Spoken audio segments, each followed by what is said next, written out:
Ова се регионалните вести. Општините Врапчиште, Боговиње, Брвеница, Тетово и Желино се обврзаа на заеднички проект со кој ќе се обидат да го подобрат водоснабдувањето. Се предвидуваат и нови зафати на водата за пиење, како и подобрување на водоводните мрежи во населените места. Градоначалниците на Врапчиште, Боговиње, Брвеница, Тетово и Желино подпишаат договор според кој во иднина овие 5 локални самоуправи ќе изготват студија која ќе биде во насока на заедничко справување со водоснабдувањето. Општините се обврзаа дека заеднички ќе изработат планската документација во која се предвидуваат и нови зафати на вода за пиење, како и подобрување на водоводните мрежи во населените места. Особено задоволство денеска да информирам за подпишувањето на договорот за спроведување на проектот за планската документација на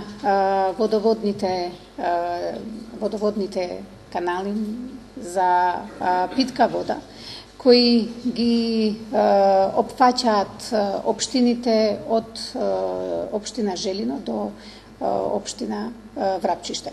Значи, сите општини кои се опфатени со оваа студија и планска документација, во принцип имаат за цел подобрување на водоснабдувањето со квалитетна вода за сите граѓани, што е еден од големите предизвици со кои се соочуваме не само ние како општина Тетово, туку и околните општини, зависно од проблемите кои ги имаат.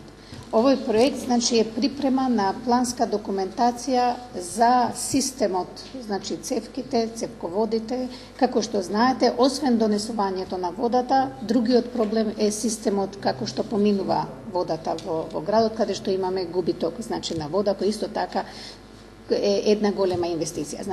Овој проект денешен претежно е основа за градење на систем кој ќе биде и ќе дава можности да имаме подобар систем за водоснабдување. Амбасадата на Белгија во Македонија ќе помогне во реализација на замислената идеја. It is a pleasure to be here in Tetovo today on a happy occasion, the signing of the agreement.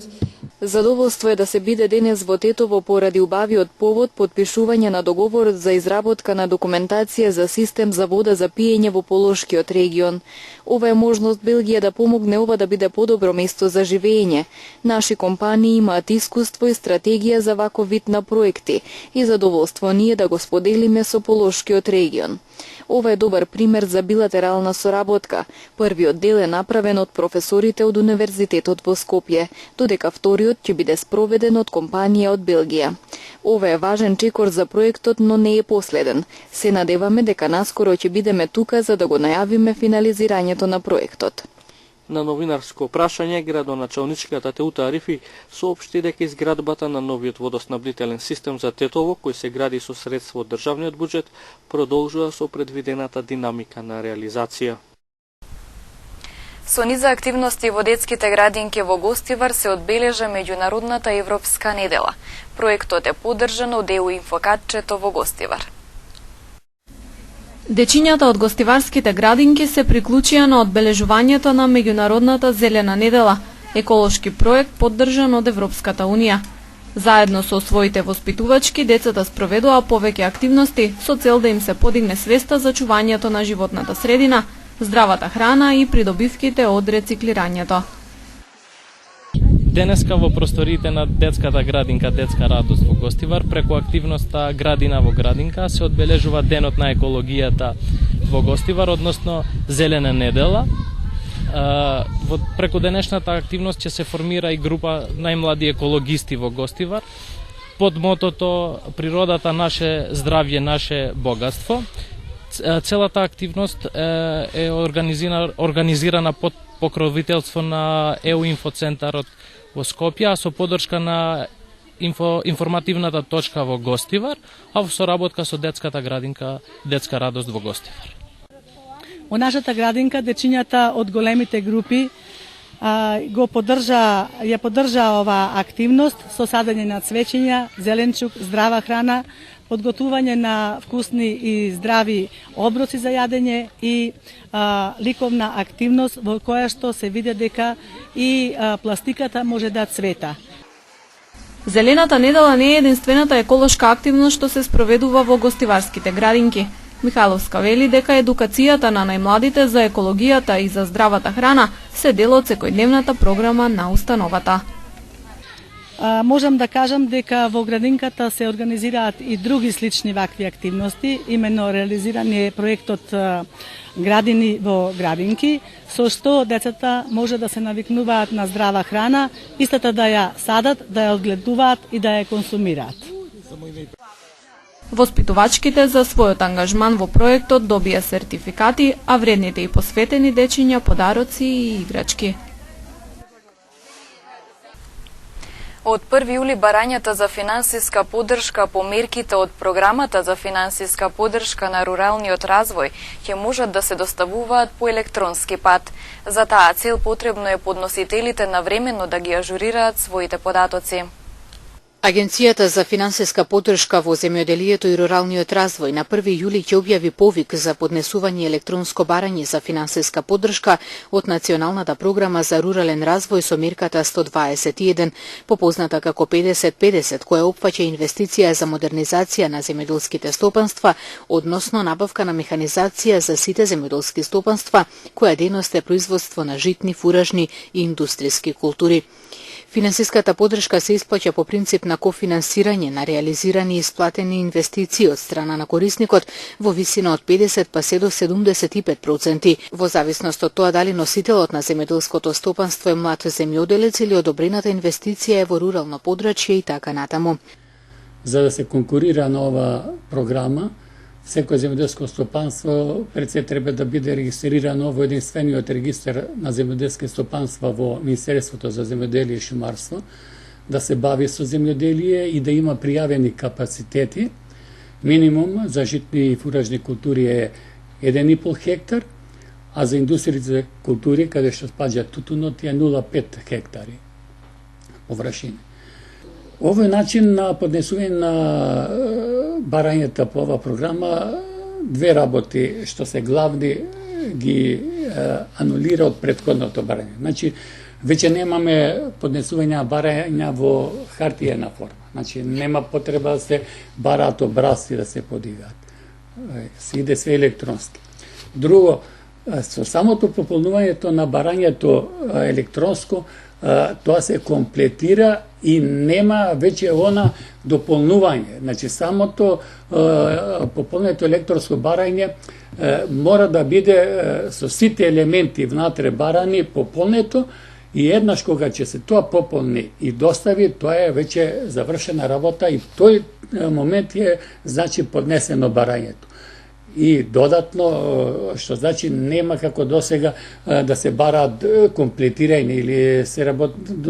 Имаше примери, луѓе само на обична хартија ќе поднесат барање и по процедурата ќе мораше накнадно да се известат дека не им е комплетно барањето, па да доставуваат сите други документи, тоа земаше и време и плюс тоа не се знаеше дали тие повторно ќе ги комплетира документите и тука се губеше и во време и на некој начин процедурата се одуговлекуваше. Овде се знае оној што ќе ги исполни критериумите, оној што ќе го пополни барањето и сите елементи што го бара електронското пополнување бидат внесени, едноставно веќе со самото доставување е потенцијален еден вид учесник и барател кој што може да ги оствари правата поднос на оваа мерка.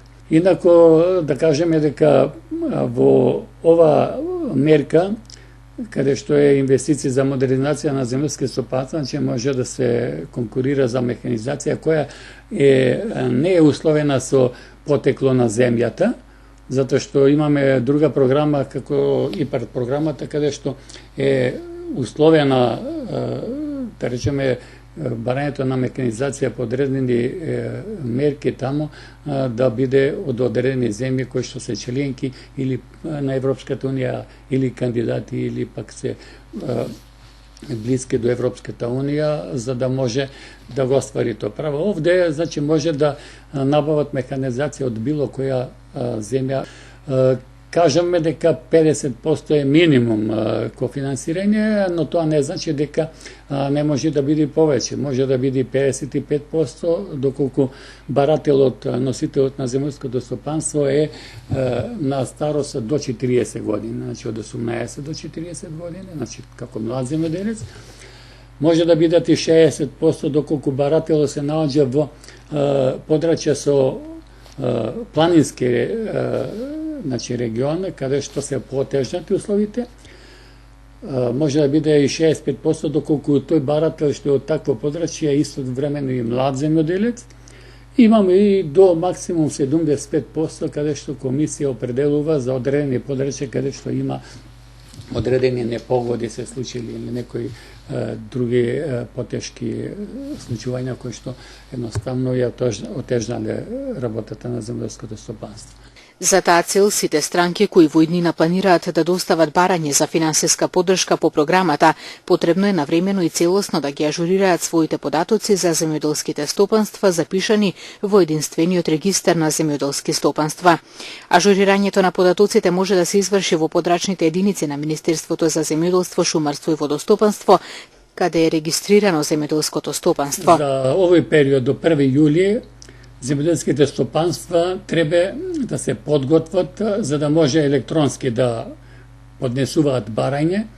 Затоа се неопходни промени во регистарот, односно ажурирање на податоците во регистарот, затоа што таму покрај основните податоци кои што досега ги имале внесено земјоделските стопанства, како што се име, презиме, матичен број и други, новина е, за да може да се аплицира електронски, треба да се регистрира и емайл пошта, значи емайл адреса.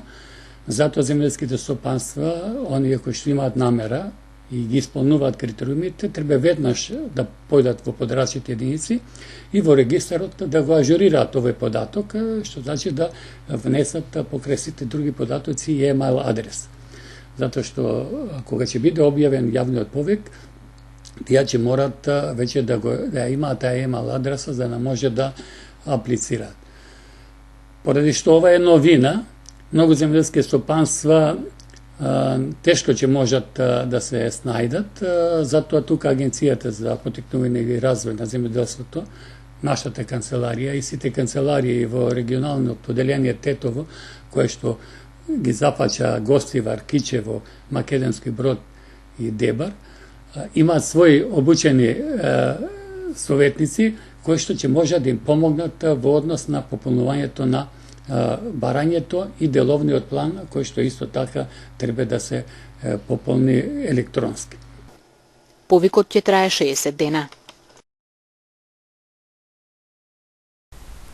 Полицијата вчера спроведе контрола на работењето на неколку гостителски објекти во Тетовско и Гостиварско.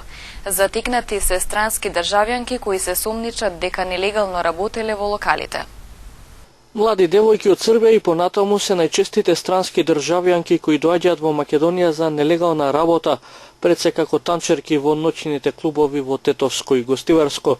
Во најновата акција на полицијата ноќеска, 24 од 25 затекнати женски лица кои работеле во два објекти се од соседната земја.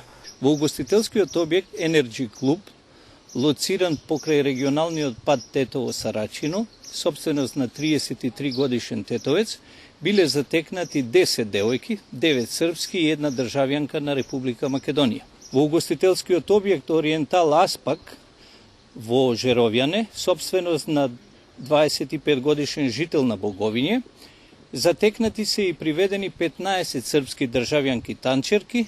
Заедно со девојките приведени биле и собствениците на објектите. Кусо се задржани во секторот за внатрешни работи Тетово, а потоа се предадени на одсекот за прекуграничен криминал, миграции, странци и реадмисија за натамошна постапка. Во два локали контролирани во Гостиварско не биле затекнати странски државјанки. Од преостанатите информации од денешниот полициски билтен на СВР Тетово, издвојуваме дека 5 лица се полесно повредени во сообраќајка на патот Тетово-Теново. Лишено од слобода едно лице барано за издржување затворска казна. Во сообраќајна незгода полесно повредени 5 лица. Сообраќајката се случила вчера вечер околу 19 часот на крстосницата на локалниот со регионалниот пат Тетово-Теново, во која учествувале две патнички возила. Ауди со странски регистерски таблички управуван од 45 годишен жител на Жеровјане и Форд Фиеста со тетовски таблици, што го управувал 37 годишен жител на Теново. Во судирот возачот на Фордот и трите сопатнички на возраст од 37, 51 и 52 години од Теново, како и сопатникот од Аудито на возраст од 40 години од Боговиње, задобиле телесни повреди. По укажаната помош во Тетовската клиничка болница сите се пуштени на домашно лекување. Извршени увити се расветлуваат сите поединости поврзани со несреќата. Првично причина е првенство на минување, а вкупната материјална штета се проценува на 30.000 денари. Вчера околу 10 часот и 30 минути полициски службеници на СВР Тетово со соодветна судска наредба лишиле од слобода 59 годишен жител на тетовското село Горна Лешница. Приведениот бил осуден на 3-годишна затворска казна за недозволено изработување, држење и тргување со оружје или распрскувачки материи. Покусото за држување предаден е на издржување на казната во казнено-поправната установа Тетово. Министерството за образование и наука објави конкурс за упис на јавните високообразовни установи во следната академска година. На Државниот универзитет во Тетово слободни места има за 4650 бруцоши, а на Универзитетот Свети Кирил и Методи во Скопје за 10669 бруцоши. Објавен конкурсот за упис на јавните високообразовни установи во академската 2015-2016 година. Во конкурсот конкретно се дефинирани видот на студиите кои ќе можат да ги изберат завршените средношколци и бројот на слободни места кои ќе се финансираат од буџетот на Република Македонија за секој државен универзитет. Како што Министерството за образование и наука потенцираше, конкурсот се темели на резултатите од деталната анализа на потребите на пазарот на трудот во земјава и утврдувањето на дефицитарните занимања, односно занимања кои се актуелни или ќе бидат барани во иднина. Па така во следната академска година дел од студиските програми од Природно-математичкиот факултет, Факултетот за музичка уметност и Факултетот за драмски уметности ќе бидат во мирување. На Државниот универзитет во Тетово во мирување ќе бидат и дел од дисперзираните студии во Скопје. Инаку на Државниот универзитет во Тетово слободни места има за 4650 бруцоши, од нив 2245 со државно финансирање, 2245 со кофинансирање и 360 вонредни студенти. Најмногу слободни места се предвидени за правниот факултет 805, економскиот факултет 675 и за филолошкиот факултет 595. На Универзитетот Свети Кирил и Методи во Скопје слободни места има за 10.669 бруцоши, 6.630 со државно финансирање, 3.146 со кофинансирање и 1.175 вонредни студенти. Студирањето на редовни студенти во државната квота чини 200 евра за една година, 400 евра годишно чини студирањето на редовните студенти со кофинансирање и исто толку чини студирањето на вонредните студенти на овие два државни универзитети. Пријавувањето на кандидатите е од 18 до 21 август, а вториот уписен рок ќе биде од 1 до 4 септември. На 22 август, односно 5 септември, ќе има проверка на знаењата за некои студиски програми. Запишувањето на примените кандидати ќе биде од 25 до 28 август по првиот уписен рок и од 8 до 11 септември по вториот уписен рок.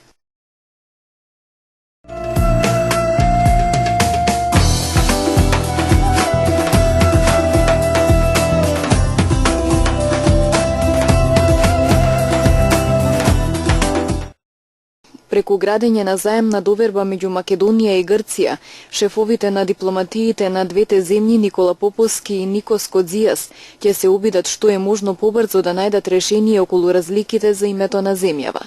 Ова го договориле двајцата министри на денешната средба во Скопје, на која е усогласена и листа од 11 конкретни мерки за соработка во областите образование и здравство, култура, правда, енергетика. Денешната билатерална средба беше прва по подолг период, но двајцата министри договориле во иднина да имаат редовен политички диалог на министерско ниво. Имаме традиција на недоверба која е заедничка, но која можеме да ја надминеме и да работиме на клима за надминување на главното прашање, а тоа е спорот за името. Предолго време е поминато за решение на ова прашање кое ги обременува односите меѓу двете земји. Денеска немаме решение, но имаме пристап што може да не донесе до решение. Овој спор задира во најдлабоките чувства во двете страни. Грција е членка на Европската унија и на НАТО и за да станеме дел од нив ни треба согласност од сите членки. Првиот чекор за тоа е довербата, истакна Попоски. Во своето обраќање Кодзијас со дипломатски речник рече дека сака да ја види земјата како членка на Европската унија и дека во таа насока ќе помогнат. Постојано кога требаше да го каже името на државата во која е гостин, говореше оваа држава. Тој нагласи дека секој има право на свој идентитет, но дека некои со своите настапи го поттикнуваат иредентизмот. За името како и за секој проблем постои решение. Грчката надворешна политика верува дека оваа земја е благодет и е носител на стабилноста и безбедноста. Правиме се што можеме да помогнеме на вашиот пат кон Европската унија. Веруваме дека постоењето и стабилноста на оваа држава е дар на Балканот. Постои една разлика во однос на името, но за секој проблем постои и решение, рече Кодзијас.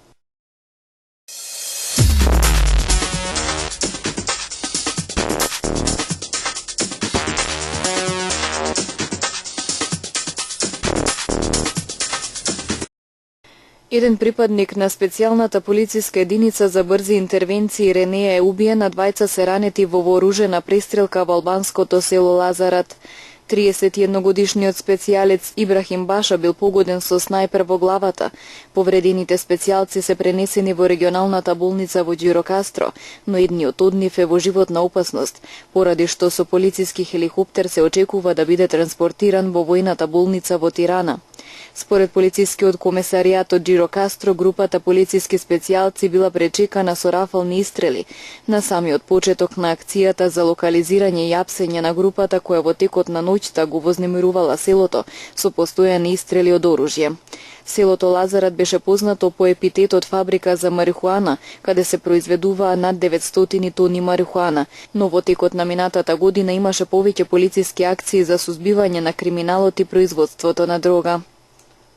Унгарија денеска го повлече претходниот став за азилантите. Министерот за надворешни работи Петер Сијатро на неговиот австрийски колега му пренел дека Унгарија нема да попречува ниту едно правило на Европската унија. Унгарската влада синоќа соопшти дека е суспендира Даблинската спогодба, европски документ кој се однесува на бегалците за да ги заштити унгарските интереси. Тоа значеше дека Унгарија веќе нема да прима бегалци, кои во Европската унија влегле преку незина територија, а потоа отишле во друга земја на унијата. Денеска министрите на Австрија и Унгарија разговараа за азилантите во пресрет на утрешниот самит на Европската унија, на кој ќе стане збори за кризата со мигрантите. Франција го повика американскиот амбасадор во Париз за да ги објасни обвинувањата за прислушување на француски власти од страна на САД, чин што францускиот председател Франсуа Оланд го нарече неприфатлив. Тој свика состанок за безбедност откако протекува информациите на Викиликс дека се шпионирани Оланд и неговите двајца претходници. Владини извори велат дека министерот за надворешни работи го повикал американскиот амбасадор во Париз, поплане да разговараат за обвинувањата за шпионажа. Портпаролот на владата Стефан Лефол рече дека тоа е неприфатливо однесување меѓу сојузници. Портпаролот исто така рече дека Париз ќе го испрати Дидие Лебрет, национален координатор на разузнавачка служба во Вашингтон, за да ги разгледа извештаите за шпионажа. Ерменски активисти кои протестираа против покачувањето на цената на струјата го продолжија протестот во Ереван и покрај тоа што претходно тој беше насилно растурен од полицијата. Демонстрантите бараат преразгледување на одлуката со која струјата од 1 август поскапува за 16%. Ерменскиот председател ја повтори понудата за да се сретне со представници на демонстрантите за да разговара за нивното барање. Вчера полицијата употреби водени топови и палки за да ги растера демонстрантите во Ереван. Шефовите на дипломатиите на Русија, Украина, Франција и Германија на вчерашните разговори во Париз се обидоа да ги обноват дипломатските напори за запирање на конфликтот во источна Украина, каде што ескалираа борбите. Рускиот министер Сергеј Лавров посредбата изјави дека била постигната согласност да не се дозволи неуспех на мировниот договор, постигнат во февруари годинава. Има сили кои сакаат да го уништат тој процес. Не сакам да ги именувам, но тие сили постојат. Тие преферираат воени сценарија и не сакаат смирување на ситуацијата, изјави Лавров. Пакистанскиот премиер Наваз Шариф повика на итни мерки откако бројот на жртвите од тридневниот топлотен бран во Јужен Пакистан достигна речиси 700. Националната управа за управување со катастрофи денеска соопшти дека добиле наредба од Шариф да преземат итна акција. Управата ќе отвори центри за третирање на погодениот топлотен удар во сите болници во провинцијата Синд. Повеќето смртни случаи се регистрирани во главниот град на покрајината Карачи, каде температурите достигнаа 45 степени Целзиусови.